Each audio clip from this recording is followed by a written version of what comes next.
Hello, hello, friends. You are listening to the We Rise Together podcast. This is a weekly podcast where 5 women have come together to help you and encourage you to living the best life you could possibly live. We base all of our life on certain areas, and that's what this podcast is about.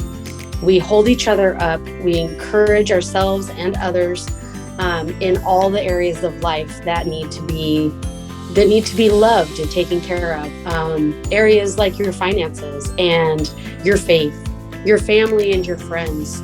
We don't leave out fun, and we definitely don't leave out what we do for a living. So I hope you will join us every single week right here on this podcast. If you want to see us live, you can find us on YouTube. If you want to get to know us better and be a part of our community, please go over to Facebook. You can find the link in the description of this video. We have a Facebook group called We Rise Together, and we would love to have you join us in that group. So join us every single week right here, and don't forget, life is better when we rise together. Hey, friends. Welcome back to the We Rise Again podcast with Joanne, Greta, Kari, and Kori. I just about gave out on my voice there for a second. Today, we are so excited. I don't even know what episode this is. Like, what, 20 maybe? 17, 18, 18, 17? No, I'm getting yeses and no's. 17. Okay. Carry on. 17. Okay. 17. Okay, so we are on the 17th episode. We are talking about confidence. I know that sometimes it's really hard to feel confident, especially in doing new things. And let me tell you, the 4 of us were not very confident when we first started this podcast, but I think we're feeling pretty good now. I think that we're on our way. We're doing pretty good, and things feel right. So that just goes to show you that if you just keep going, you just keep moving forward. Confidence is found in the doing. Confidence is not found in the learning. It is literally created by doing things. Mm-hmm. So, yeah, I don't know. Well, I mean, yeah, you're right. I think the more we do this, the more confident we get at it. I mean, the first time when we planned this out, I was scared. I was like, there's no way I'm gonna do a podcast. But I think it's confidence is a way to achieve goals and pursue your dreams, right? Like you need to have confidence to go to the next step. If you don't, in whatever it is in life, right? Whether it's getting a new job or getting a new car, getting a new home, whatever it is, you have to have confidence. If you teeter totter and waver in some way, things kind of fall apart and things don't go in the way you imagined they would.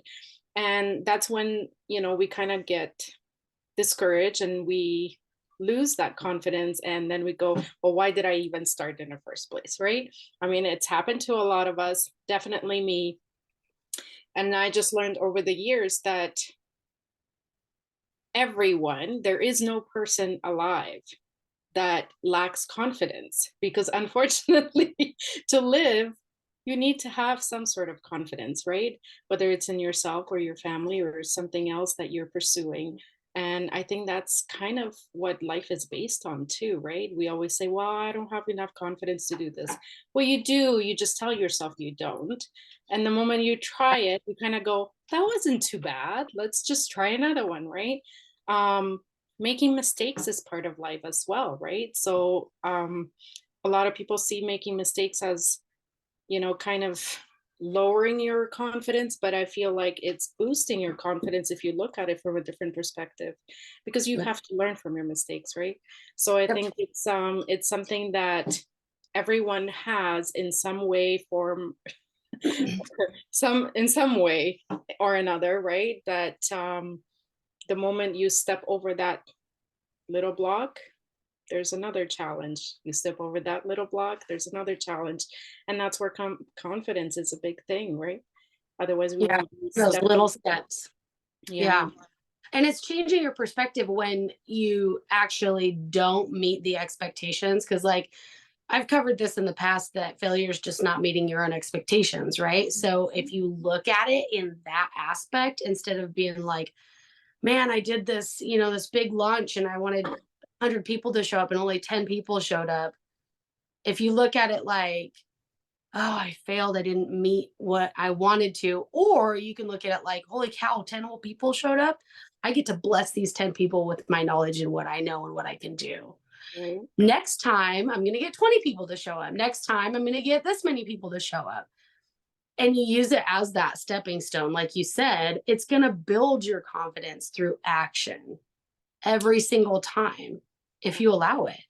Well, I think it's a key ingredient to success and happiness, right? Like it's, Yeah. if you are striving for some sort of success in life, and we all are, I've never met a person that's not, and want some happiness, that having that confidence is a key to getting there.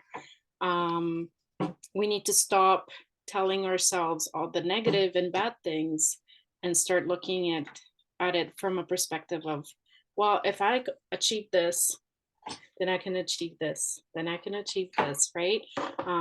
Just looking from having kids. I mean, it's hard to raise kids. We all, as mom, have confidence in raising our kids because otherwise, who's going to do it, right? That goes I for didn't any. when I had my kids, though. I didn't when I had my first kid. I did not have confidence when I had my son. I Yeah. can't say that I was a confident mother, but by the time I had my second kid, I was like, Mhm. I can do this. I can do this baby stage. I can do this toddler stage.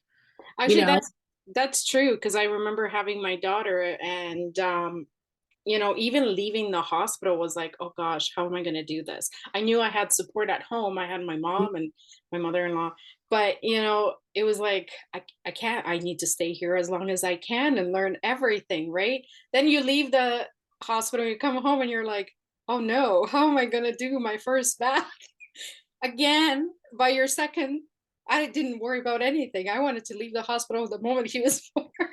exactly. Right. So again, when you look at a grand picture, we all have confidence. We Yep. can't tell ourselves, I'm not confident enough to do something because we all have it.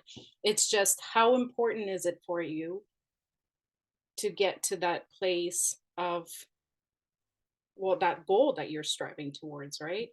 If it's really important for you, you will get that confidence and you Right. will go With for it.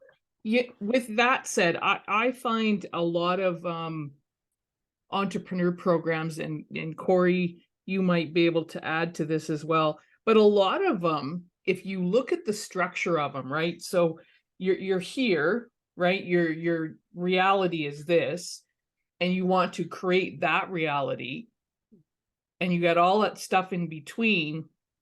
A lot of times they teach you or they insinuate that you're wrong. Mhm. That's why you haven't reached your goal. When as soon as you make yourself wrong, Yep. you lose confidence. And that's part of the whole thing. A lot of the entrepreneurship programs out there do that. They say, okay, you weren't doing it right. That's why you didn't reach your goal. And then that makes you wrong. And in turn, a little bit of diminished confidence. So if you can just say to yourself, I'm not wrong, I just need to do this to get there.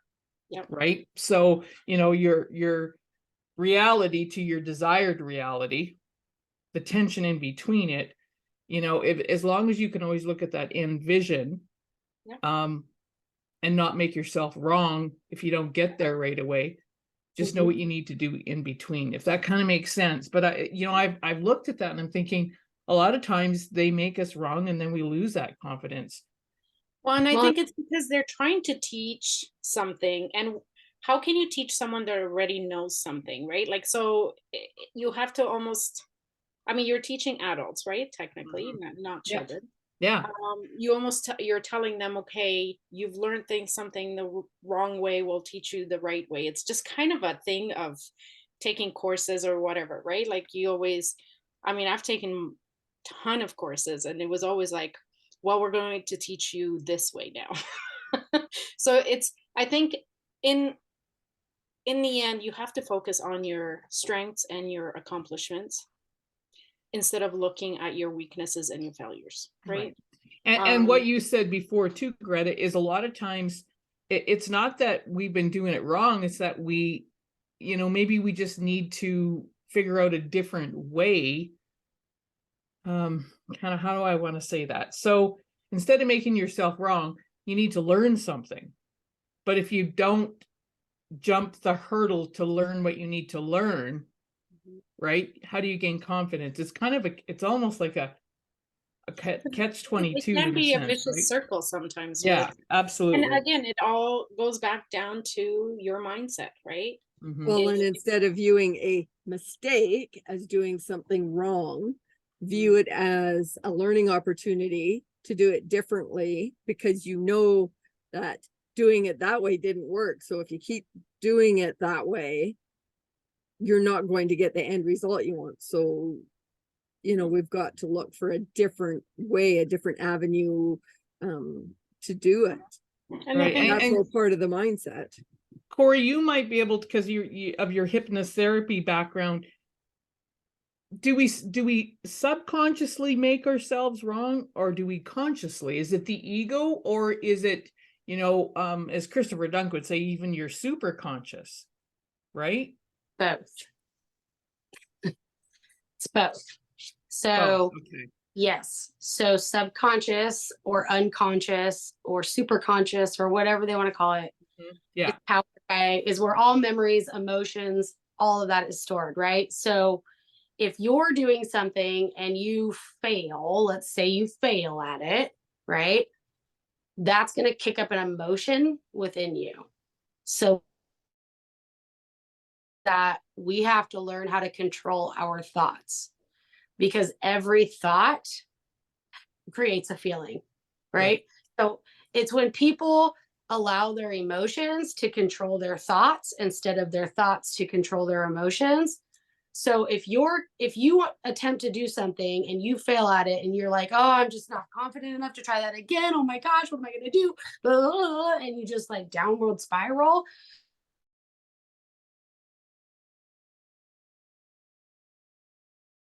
You're allowing your emotion to direct your action, which is going to direct your results, right? But if you can take and you can go, wait a minute, what am I thinking right now? What's my thought process in this circumstance? What am I thinking about what just happened? I failed. What does failure mean? Failure means I didn't meet an expectation. Does failure mean I'm a bad person? No. Does failure mean that I suck and the world's over? No.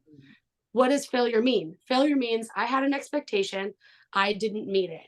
So if you can train yourself to change that thought, you're going to end up with more confidence about anything that you do in life, because you control how you feel about that specific thing through your thoughts. So it's both.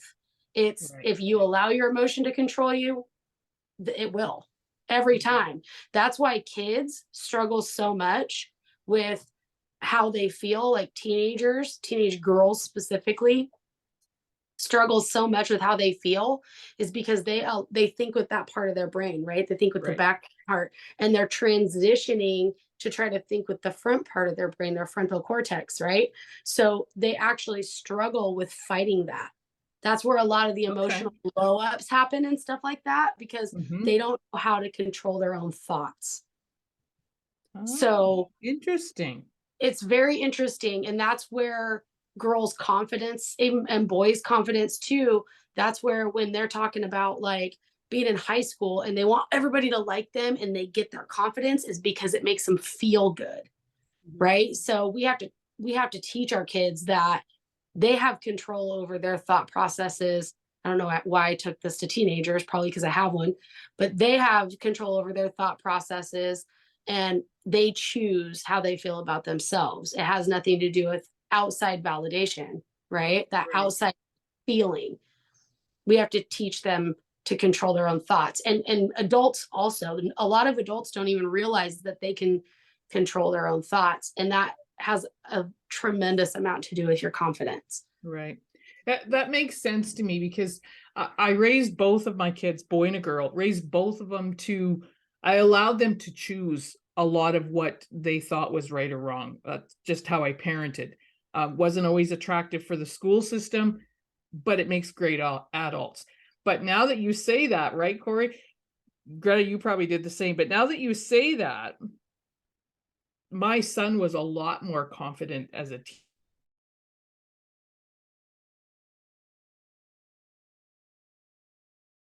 Now, but yeah, as a teenager, I can see that makes a lot of sense now, looking, hindsight at that, right? I mean, when you look at younger kids, they all have super confidence, right? Because they don't yet perceive the world as a judgmental, they don't do things to seek other people's approval. They just do things because they can. I'm going to add that and this is just my interesting point of view. I think that could be getting younger and younger because Yes, I we think live in a society where they make us think that we should tell kids what to do all the time, when in reality, we need to let them choose a lot more than they get to. Yeah, I agree with that, Greta. For sure. Young kids though, a lot of their confidence comes from impulse. They do things because they're impulsive. Yeah, they just jump off the wall because they can jump off the wall. Look at me, parkour, like that. They just do it. Well, right? they don't know any different. Yeah, they don't think about it. It's trial and error, right? Like it's experimental. I guess. I mean, that's. I suppose, but I think too. I think with kids, and again, just my little weird, interesting point of view. If you're a parent that, coddles your kids, don't do that. You're going to get hurt. Don't go over there. You're going to get hurt. Be careful. And that all the time, that helps. Helps. I don't know. I think that diminishes a bit of their confidence because they're waiting for you to tell them what to do, or not. I guess there's a difference too between confidence and awareness. But I think the less you tell little kids that, I remember my mom saying to me, tell Tanner to put his coat on. I said, well, I think he'll figure it out if he's cold. And that's exactly how a parent, but how many parents would tell their kids, you need to put a coat on, it's cold out. That right there is right. If we just allow them to choose when they need a coat, really, not a 2-year-old by any means, but when they're 5 and 6-year-old, they know if they're cold. Well, they're going to go outside and they're going to come right back in and say, where's my coat? Right. But how many moms would say, put your coat on? I just think I remember a friend of my son's, his mother, she was a beautiful person, don't get me wrong, but she told her kids every step they needed to do this, they needed to do that. He came with us on holidays, and seriously, the kid couldn't figure out what to eat by himself at the buffet. He had no clue. What should I eat? I said, whatever you want. He's dependent. Right. And he's codependent. Codependency. Right. So then we get into the adult stage, and that's, I think, a contribution to the lack of confidence that we see in our society is because they've been told what to do forever. We've also, and that age is getting younger and younger. Yeah. And we try and overprotect our kids, which stems from, whatever our environment is, and it's, chaos and everything else. But we don't realize that we instill fear into our children. The moment fear is part of our existence, that's where the whole self-confidence gets lowered, because we fear, stepping out without a coat into the cold, because it's like you can't even think for yourself. Well, I need to wait for someone to tell me. Making a mistake, right? Fear of making a mistake and being told that you made a mistake. And so I think all of that kind of stems. And, there's always those fine lines. Everyone's going to have their own fine line of where they're going to, protect their kids and or not. But once you really look into I actually thought, I know now for a fact that I overprotected my children. There were things that they were allowed to do that other parents would be like, I don't know. But then there was always that And then that just stems from where I came from and my culture as well. I realized I've actually let things go that my mom used to tell me, right? So I was like, oh no, my kids don't need to do that. They don't need to do that. But then I instilled some other things that has created a sort of a fear in them, that now they're like, well, I can't do that. I don't know how to do that. I don't know if I can do that. And I've realized unwillingly, unknowingly, that I did kind of create that. And not to take blame or anything like that, because that's just part of life. They kind of have to learn on their own now, right? Well, My and son's moving out this Friday, and that's a scary thing, not for him, but for me. we do tell our kids, don't do that because this might happen or that might happen, or just don't do that because it's something we went through, we learned, we made the mistake. And it's like, okay, I'm just trying to save you the heartache, the Exactly. pain, the time, but yet we had to go through it to learn it. And in protecting them, they're not going through it, so they don't actually learn it. They just become afraid of that situation because they don't know what's going to happen or how to handle it.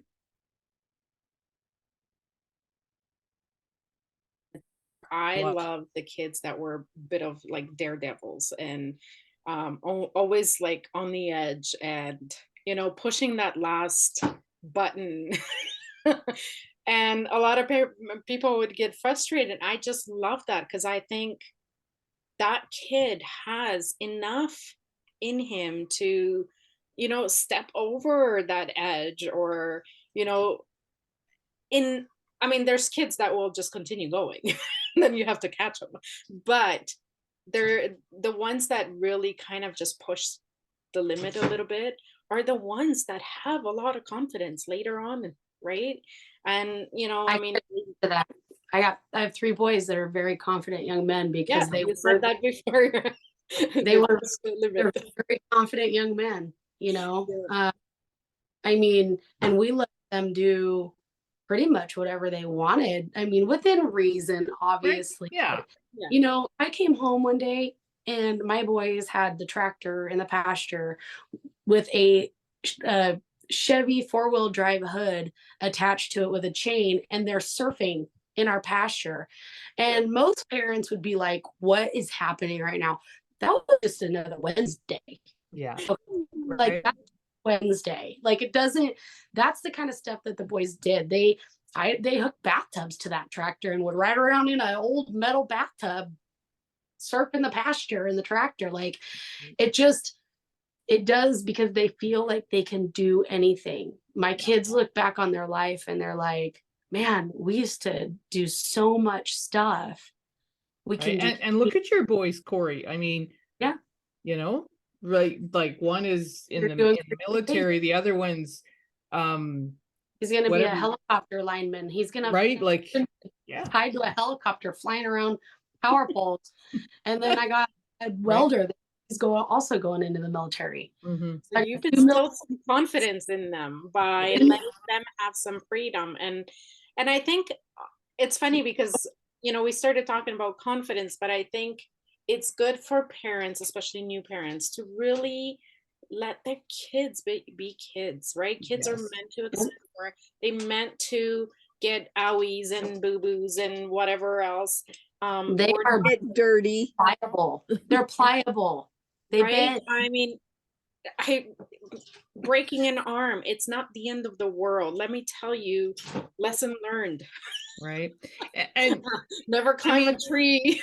I can tell you from experience, I remember with our daughter, like she was a handful, and Kori, I'm like, oh, I hear you, girlfriend, because she turned 32 today, so it was her birthday. So I've been where you are. But I remember looking at my friend one day and saying, like, I don't know what to do with her. Like, what am I going to do with her? And I remember my friend saying to me, you know what? She's a pain in the ass right now. She's a teenager, but I can tell you she's going to make a wonderful adult. And she is. She's she's articulate, she's confident, she knows what she's talking about with things. She has an opinion, and your girl's going to get there too, because your boys are there, your girl's going to get there. She's just going through the teenage stuff. She will. And she's confident too. I mean, the other day I looked at her and I was like, Allie, you're such a pretty girl. And she's like, I know. And I'm like, whoa. And she's like, well, I'm told I'm hot all the time. I'm like, Allison, please. You don't just go tell. She's like, what, Mom? If it's true, it's true. Like, there's nothing I can do about it. And I've met your daughter, Greta. I haven't met your son, but I've met your daughter, and she's very confident. Yeah. I haven't met yours, Joe, but they are. Yeah, pretty good girls. Yeah.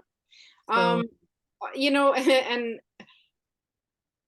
I was gonna make a point, but maybe maybe I shouldn't. I think well, actually, I'll say this. All of this that we just talked about, letting our kids be kids and really let them explore and do, some of those crazy things that maybe we think maybe they shouldn't do. It also, these kids have a stable home, right? They have parents that are there to guide them when they make those mistakes.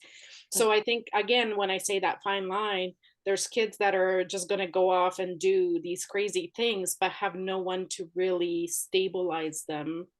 Yeah. And that can be also kind of a downhill spiral, right? So right, when we're really talking about, letting them do those things, you always have to have a base and a stable support system for them to understand. When they do something wrong, for you to come back and say, what did you learn from that? Right. I'm a child. I just how did that work for you? Not so good, right? Yeah. And think about this. We let our kids do all this stuff, right? We're like, go experience life, go do this. It builds your confidence, but yet we shelter ourselves.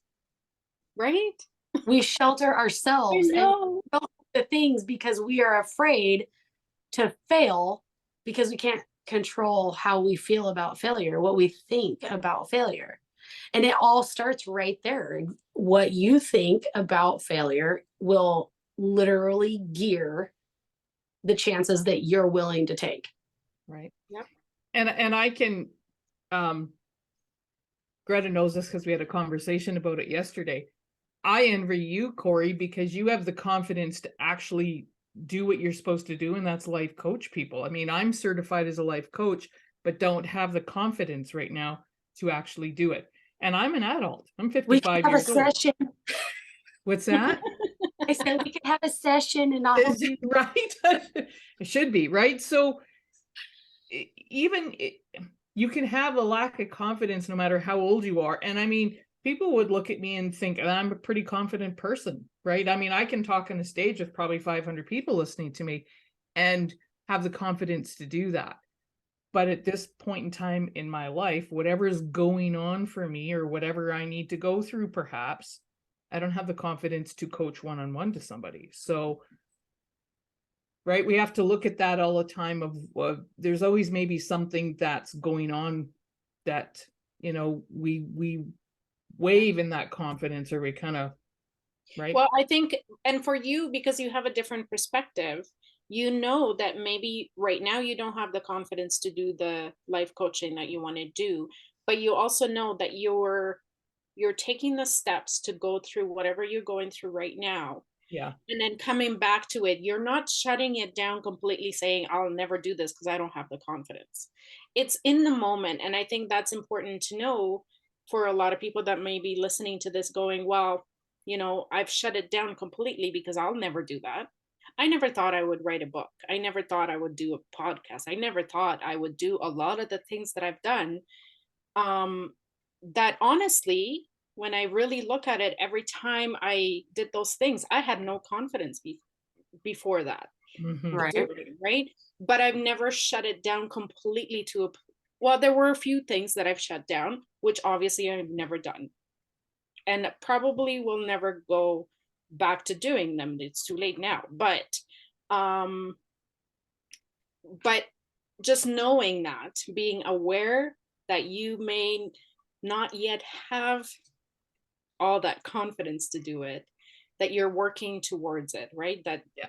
I think everything kind of lines up again. It's timing, it's all those things that sometimes life directs us in a way that maybe it's just not going to happen right now, Right. but you're working towards those things, right? So again, it's don't let it shut itself off to you, because I mean, the opportunity is there.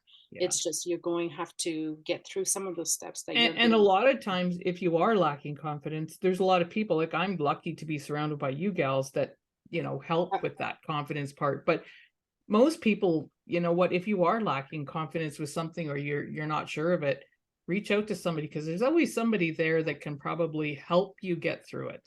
And I that's was a going big to thing, say right? that too, is surrounding yourself with supportive people, with people that are like-minded, Yeah. people that Huge. understand and will continue to encourage you, continue to give you a pat on the back. There's never enough of that stuff, right? Like you could always take more.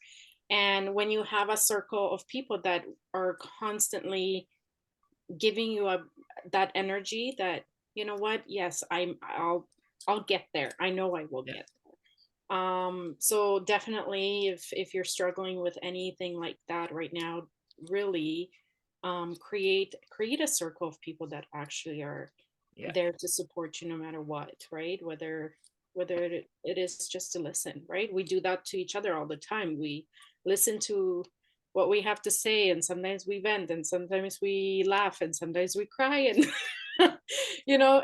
and it's important. And I think that's why we were able to accomplish so many things, right? I mean, to me, I think we've accomplished a lot of great things, and on our way to do even more. So yeah, people, being around people is very important, that are supportive. Yeah, it is. So if you don't have that, that's important for you to get.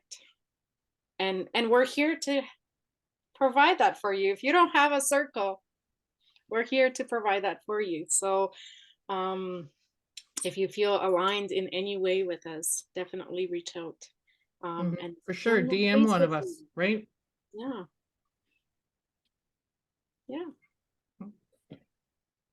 Well, this was a great conversation. Yeah, it was. I think it was great. And you know what, you guys? It's the end of this episode, and we didn't squirrel away on another subject. We stuck to the topic. Yay. How fantastic is that? So you know what? If you've been listening to us for this long, you know that we can squirrel away, and that's just us. That's right. What we do. Right? So this was a great episode.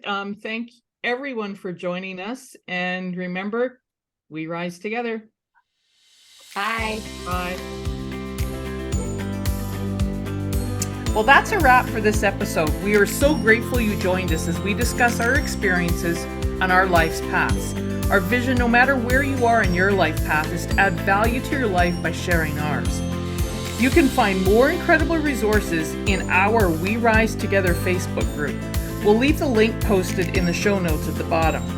And until next time, we appreciate you, and remember, we rise together.